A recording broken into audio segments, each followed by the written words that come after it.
Welcome to the visuals world. Subscribe, like and share. Football is the most democratic sport. Everyone can play football. Life is sometimes unfair. Someone is born in a rich family and someone in a poor one. But thanks to football, people are changing their lives and fighting poverty. We have collected for you the South American footballers who were born into poor families. Number 14. Firmino. Firmino was raised in a very poor family, like many Brazilian soccer players. However, with the support of their neighbors saying, he's born with a talent.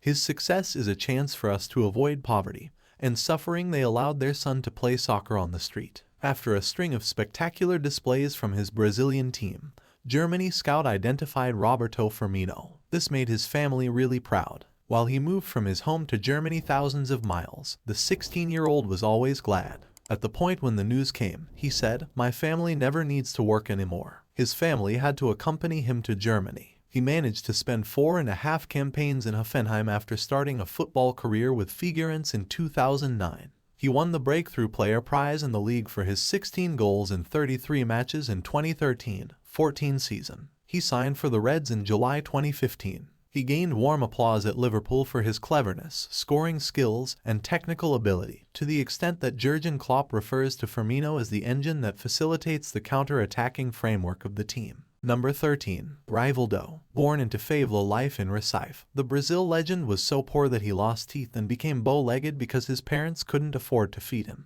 And still he grew up to become a Champions League and World Cup winner. Respect. Number 12. Juan Roman Riquelme. Riquelme was as polished a midfielder as they come, but he grew up in proper Shitsville, a shanty town in the Buenos Aires suburb of San Fernando, where violence and nefariousness were very much the local pastimes. Money was so scarce his old man turned to violent gang leader activities, which including forcing Riquelme Jr. to play in matches arranged for illegal gambling rings. Number 11. Ronaldinho. How this cute little nipper ended up as the buck-toothed genius we all knew and loved is one of the great fairy tales of modern football. Born into challenging circumstances in Porto Alegre, the Moreira family were plunged into catastrophe when Ronaldinho's father suddenly died after suffering a fatal heart attack. It was Ronnie's football skills that turned things around. His first club, Grêmio, moved the clan into a upmarket suburb as a way of convincing him and his brother to stay with the club.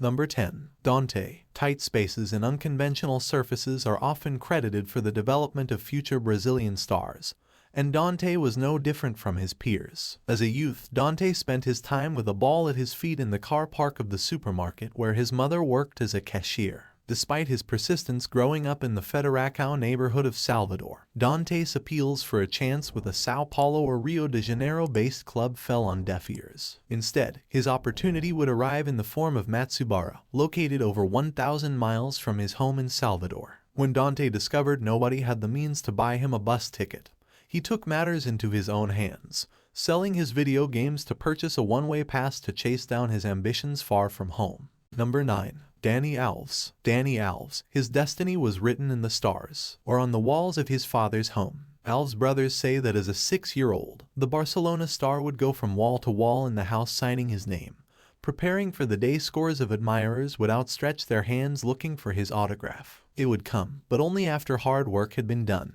Alves rose from his cement bed before dawn each day at a tender age to assist his father picking melons and farming unforgiving fields in Bahia, also picking up work as a waiter or trader when possible. His father was able to start a club where Alves truly got his start in organized football, starting out as a winger before being moved to his now customary right-back position. Once a distant dream, the confines of the Camp Nou would become a reality down the years. Number 8. Ronaldo. Ronaldo was so talented that at an early age he was noticed by the Flamengo scouts and invited to watch. The club's academy was located on the other side of the city, and the family could not pay for the fare. That was how poor the Ronaldo family was. The phenomenon could not get on screening, so he was forced to go to the nearest football school, which was not famous. Ronaldo went to training on foot, because there was only enough money for food. At the age of 17, Cruzeiro signed the football player, and after that he became a legend of world football. Number 7. Carlos Tevez. Tevez probably had the most difficult childhood. He was born in a very dangerous area of Buenos Aires. When Carlos was 6 months old, his mother left the family, and at the age of 6, his father was killed. Carlos, his brother and sister were left without parents, and their aunt adopted them. Aunt also lived very poorly, but did not abandon her nephews. Tevez could have become a gangster, but he chose the right path and became a football player. Number 6. Luis Suarez. Luis Suarez was born into a large family that also had money problems. When Luis was 12 years old, his father left the family, leaving his mother with 7 children. Suarez's mom worked as a cleaner and earned very little. There was very little money, so Suarez often played barefoot.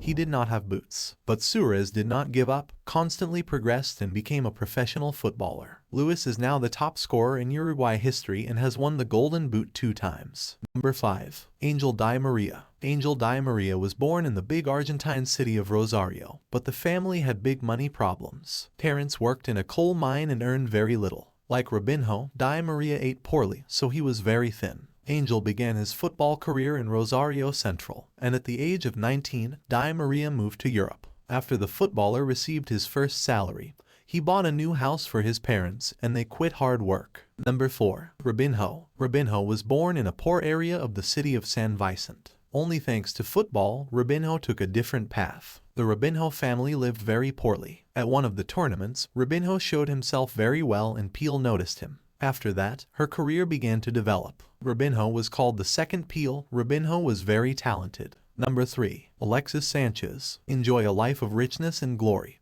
But perhaps Sanchez still does not forget childhood opportunities. When he was 6 years old, he had to wash cars and circus to earn every penny. The star comes from a poor family in the Ethiopia mines. When he was a child, the Chilean striker lives with his mother and stepfather in a small house. With his natural talent and hard work, Alexis Sanchez is currently one of the richest players in Chile. Number 2. Neymar. Before becoming a world soccer superstar, Neymar's childhood was often associated with ports and parking lots to take on the job of carrying with his father. His first shoes were picked up from a landfill. The difficulty is so, but the intense passion for the ball has inspired him to constantly try.